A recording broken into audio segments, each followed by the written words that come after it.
नमस्कार दोस्तों, मैं निवेदिता आप सबका ईयरली प्रिडिक्शन 2024 में तहे दिल से बहुत बहुत स्वागत करती हूँ और परमपिता परमेश्वर से ये कामना करती हूँ कि इस वर्ष आपकी सारी मनोकामनाएं ज़रूर पूर्ण हो। चलिए बात करते हैं कर्क लग्न और राशि वालों के लिए। मेष से लेकर मीन राशि पर्यंत अपना राशिफल प्रस्तुत कर रही हूँ और उम्मीद करती हूँ कि ये आपको लाभ ज़रूर देगा और जो भी रेमेडियल एस्पेक्ट बताए जा रहे हैं उन्हें आप अपना कर इस आने वाले साल को और भी खूबसूरत अपने लिए बना लेंगे। कर्क लग्न और राशि वाले बहुत ज़्यादा इमोशनल होते हैं। फैमिली फ्रेंड्स के लिए ये बहुत ज़्यादा सेंसिटिव होते हैं, इसीलिए इनको इनके द्वारा कही गई छोटी बड़ी बातें दिल पर लग जाती हैं। इमोशनल होने की वजह से ये हर रिश्ते को बखूबी बहुत खूबसूरती के साथ मैनेज करना चाहते हैं और सबको खुश रखना चाहते हैं, लेकिन ऐसा कभी नहीं होता कि हर रिश्ता आपसे पूरी तरह से संतुष्ट हो।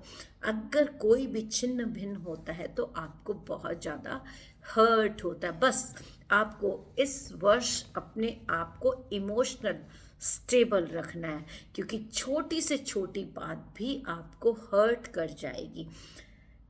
लग्नेश का सेकंड हाउस यानी कि धन वाणी कुटुंब भाव में होना आपको सॉफ्ट स्पोकन बनाता है, पैतृक संपत्ति से लाभ दिलाता है और धन के रास्ते सुनिश्चित करता है।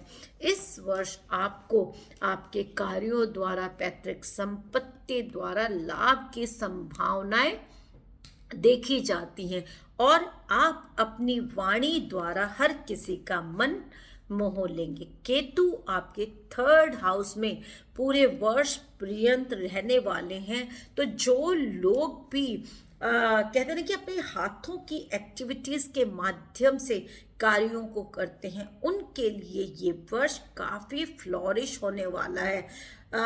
उनकी इंसाइट, उनकी एक्टिविटीज़, उनकी क्रिएटिविटी बहुत स्ट्रॉन्ग इस वर्ष देखी जाएगी। बस आप अपनी एंजाइटी, अपने कहते हैं ना कि अधीरता वाला बिहेवियर आपको इस वर्ष नहीं अपना के चलना चाहिए। छोटे बहन भाइयों के साथ आपको एग्रेसिव बिहेवियर बिल्कुल भी नहीं रखना चाहिए। हालांकि आपका व्यवहार नहीं होता है बहुत ज़्यादा लड़ाई झगड़े वाला, लेकिन फिर भी हर्ट ना हो आपसी संबंधों में, इस बात का आपको ध्यान रखना चाहिए। माँ को अगर कोई लॉन्ग टर्म डिजीज डिटेक्ट हुई है तो उसके लिए आपको do and don'ts, precautions, remedies, medicines का ख्याल रखते हुए आगे चलना चाहिए।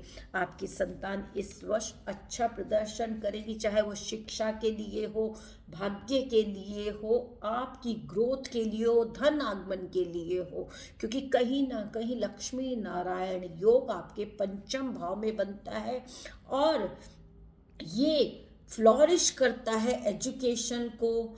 आपके प्रारब्ध के माध्यम से कुछ इस तरह की इंस्टेंट गेन आपको हो सकती है जो लॉन्ग टर्म पर आपको बेनिफिट दे, जो आपके भाग्य में बढ़ोतरी करती हो और गेन्स को कंटिन्यू करती हो।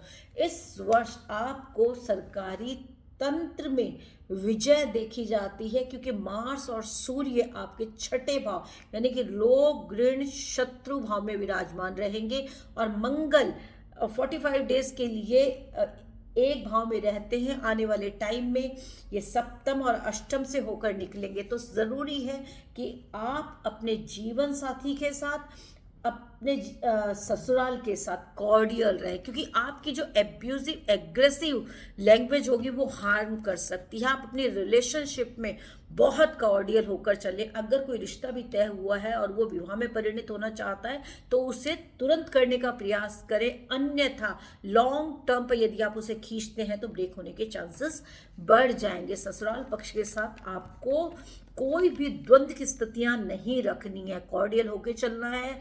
सॉफ्ट मतलब कहते हैं ना कि आपके मन में उनको लेकर कोई दुर्व्यवहार की भावना नहीं आनी चाहिए। आपके पिता का इस वर्ष बहुत सपोर्ट आपको मिलने वाला है। आपके भाग्य में वृद्धि देखी जाएगी। धर्म कार्यों को करते हुए यदि आप आगे बढ़ते हैं तो ग्रोथ बहुत सुंदर दिखाई देती है। और धर्म क्या, जो नीति सम्मत कार्य होते हैं, जो कहते हैं, जिसको आपकी अंतरात्मा कहे कि ये सही है और ये गलत है, इस तरह का कोई भी कार्य इस वर्ष आप ना करें जो शेडो का हो, जो इलीगल हो। अन्यथा कहते ना कि फिर आप ये नहीं कह सकते कि भाई काश मैं ये ना करता, काश मैं ये ना करती, तो वो काश निर्मित नहीं होना चाहिए। वर्क एक्सपेंशन देखा जाएगा, प्रमोशन देखा जाएगा, गेन्स की स्थितियां देखी जाएंगी। आप इस वर्ष अपने प्रोफाइल को उन्नत करने वाले रहेंगे। ओवरऑल काम काज की स्थितियां आपके लिए बेहतरी के रूप में देखी जाती है, गेन्स के रूप में देखी जाती हैं, एक्सपेंशन के रूप में देखी जाती है। कहीं ना कहीं जो लोग अकल्ट साइंसेस के साथ जुड़े हुए हैं, ज्योतिष के साथ जुड़े हुए हैं, और पेंटिंग्स या जिनकी हैंड राइटिंग वर्क बहुत खूबसूरत है उनके लिए, या जिनकी ड्राफ्टिंग बहुत खूबसूरत है उनके लिए वर्ष बहुत खूबसूरत स्थितियों को ला रहा है। कहते हैं ना, गुरु आपके कार्य में एक्सपेंशन देता है, और गुरु दशम में बैठा है तो कहीं ना कहीं वो मित्र राशि में होकर आपके कार्यों को फ्लॉरिश करते हुए देखा जा रहा है। इस वर्ष आपके गेन की स्थितियां बहुत सुंदर, चाहे वो संतान के माध्यम से हो, पैतृक संपत्ति के माध्यम से हो, पिता के प्रमोशन या आपके प्रमोशन के रूप में हो, पिता की रिटायरमेंट के रूप में हो, कहीं ना कहीं वो बहुत मॉनेटरी गेन्स को शो करती हैं। इस वर्ष आपकी यात्राएं हो सकती हैं, धर्म संबंधी भी और वैकेशन संबंधी भी, संतान की शिक्षा के लिए भी, कहीं ना कहीं फॉरेन ट्रेवल भी इस वर्ष देखा जाता है। ओवरऑल ये जो गोचर है ये आपको सुखद स्थितियों को देने वाला रहेगा।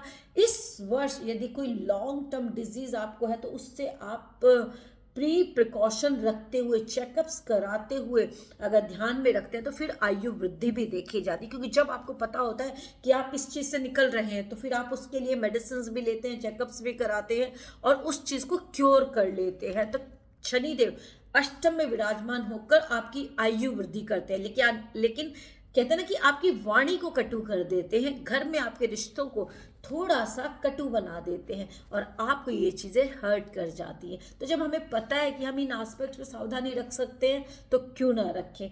जी हाँ दोस्तों, आपकी संतान इस वर्ष आपसे, चाहे वो शिक्षा के लिए दूर जाए या जॉब के लिए दूर जाए, जा सकती है। इस वर्ष आपको अपने लग्नेश को जरूर मजबूती प्रदान करनी चाहिए।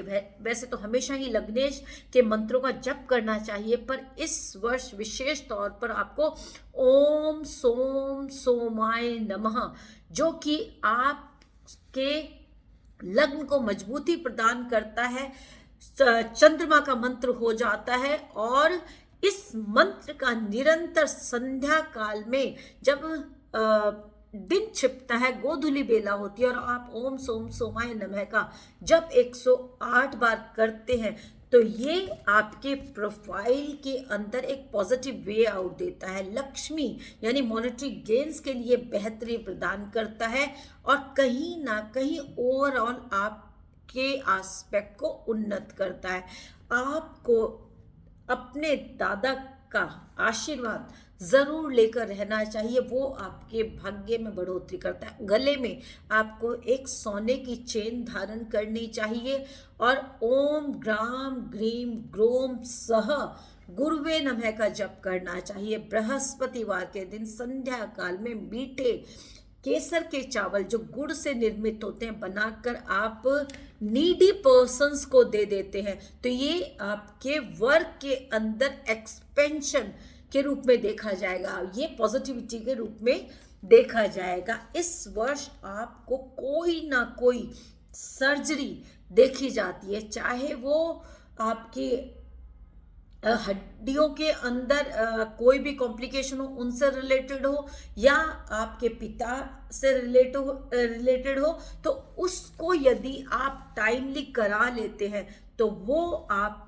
को बचाव देती है। इसलिए ज़रूरी है कि आप बिना एग्रेशन के इस वर्ष रहें, बिना एब्यूजिव लैंग्वेज के इस वर्ष रहें, कटु वाणी बोलने से बचें और अपनी संतान के साथ कॉर्डियल होकर आगे बढ़े।